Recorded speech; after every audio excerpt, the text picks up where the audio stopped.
AP రాజకీయాలు రసవత్తరంగా సాగుతున్నాయి. పాలకపక్షం స్పీడ్ మీద ఉంటే ఆ స్పీడ్కి బ్రేక్ వేయవలసిన ప్రతిపక్షమే డిఫెన్స్లో పడింది. వైఎస్ జగన్ తీరు సొంత పార్టీ నేతలకే ఇబ్బందిగా మారుతుంది. ప్రభుత్వానికి సవాలు కావాల్సిన నేత కాస్త అధికార పార్టీ ట్రాప్లో చిక్కుకున్నారనే విమర్శలు వస్తున్నాయి.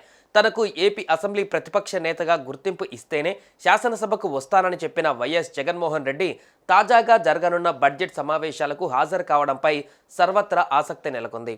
ప్రస్తుతం ఏపీలో తమిళనాడు తరహా రాజకీయ వాతావరణం నెలకొంది. ప్రతిపక్ష నేత హోదా ఇస్తేనే శాసనసభ సమావేశాలకు హాజరవుతానని ఇన్నాళ్లు భీష్మించుకొని కూర్చున్న వైఎస్ జగన్ ఎట్టకెలకు మెట్టు దిగారు. 2025-26 వార్షిక బడ్జెట్ సమావేశాలకు వైసీపీ ఎమ్మెల్యేలతో కలిసి హాజరయ్యారు. అయితే సమావేశాలకు హాజరవుతున్న మంత్రులు, ఎమ్మెల్యేలు, ఎమ్మెల్సీలు, చైర్మన్లు అందరికీ ప్రోటోకాల్ ప్రకారం వారికి కేటాయించిన గేట్ల నుంచి లోపలకు వచ్చే అవకాశం ఉంటుంది. గేట్ నెంబర్ 1 నుంచి గవర్నర్, సీఎం, డిప్యూటీ సీఎం, సభాపతి, డిప్యూటీ స్పీకర్ తదితరులు లోపలకు వస్తారు. అలాగే ప్రతిపక్ష నేత కూడా వస్తారు. అయితే జగన్ ప్రస్తుతం ప్రతిపక్ష నేత కాదు. అందుకే ఆయన తనకు ప్రతిపక్ష హోదా కావాలి అని పట్టుబట్టారు. గేట్ నెంబర్ 2 నుంచి మంత్రులు వస్తారు. గేట్ నెంబర్ 4 నుంచి ఎమ్మెల్యేలు, ఎమ్మెల్సీలు నడుచుకుంటూ అసెంబ్లీ లోపలకు రావాలి. మరి జగన్ నడుచుకుంటూ లోపలికి వెళ్తారా, నడుచుకుంటూ వెళ్ళి సింపతిని గేమ్ చేసేందుకు వస్తున్నారా అనే చర్చ కూడా జరుగుతోంది.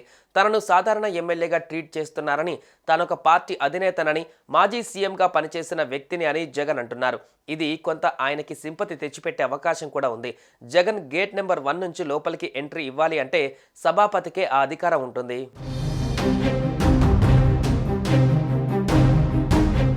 వరుసగా 60 పనిదినాలు శాసనసభకు హాజరు కాకపోతే ఆ సభ్యుడి సభ్యత్వం రద్దవుతుంది. ఏ సభ్యుడైనా 60 పనిదినాలు సభకు రాకపోతే అతనిపై వేటు వేసేందుకు అసెంబ్లీ స్పీకర్ సీరియస్గా ఉన్నట్లు సమాచారం. ఇదే విషయం డిప్యూటీ స్పీకర్ త్రిబుల్ ఆర్ చాలా సందర్భాలలో చెప్పారు. ఏ సభ్యుడైనా వరుసగా 60 రోజులు సభకు హాజరు కాకపోతే ఆ సభ్యుడిని డిస్క్వాలిఫై చేసే అధికారం స్పీకర్కి ఉంటుంది. స్పీకర్ డిక్లేర్ చేసిన తర్వాత ఎన్నికల కమిషన్కు పంపితే ఆటోమేటిక్గా డిస్క్వాలిఫై అవుతుంది.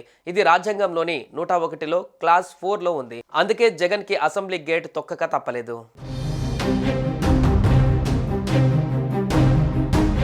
తొలి రోజు ఉభయ సభలను ఉద్దేశించి గవర్నర్ అబ్దుల్ నజీర్ ప్రసంగిస్తున్నారు. అనంతరం సభ వాయిదా పడింది. ఏపీ అసెంబ్లీ నుంచి వైఎస్ఆర్సీపీ సభ్యులు వాకౌట్ చేశారు. గవర్నర్ ప్రసంగాన్ని వైఎస్ఆర్సీపీ నేతలు బహిష్కరించారు. ప్రతిపక్ష హోదా ఇవ్వకపోవడంపైన వైఎస్ఆర్సీపీ నేతలు నిరసన వ్యక్తం చేశారు. అసెంబ్లీ నుంచి బయటకు వచ్చేశారు. 25వ తేదీన గవర్నర్ ప్రసంగంపైన ధన్యవాద తీర్మానాన్ని ప్రవేశపెట్టి చర్చిస్తారు. ఎమ్మెల్సీ ఎన్నికల నేపథ్యంలో 26, 27వ తేదీలలో సభకు సెలవు ఇవ్వనున్నారు. 28వ తేదీన ఆర్థిక శాఖ మంత్రి పయ్యావుల కేశవ్ శాసనసభలో బడ్జెట్ ప్రవేశపెట్టనున్నారు. దానికి ముందు మంత్రివర్గ సమావేశమై బడ్జెట్కు ఆమోదం తెలపనుంది. బడ్జెట్ ప్రవేశపెట్టిన తర్వాత సభను వాయిదా వేసే అవకాశం ఉంది. మార్చి 1, 2వ తేదీలు సెలవు రోజులు కావడంతో తిరిగి 3వ తేదీన సభ ప్రారంభం కానుంది.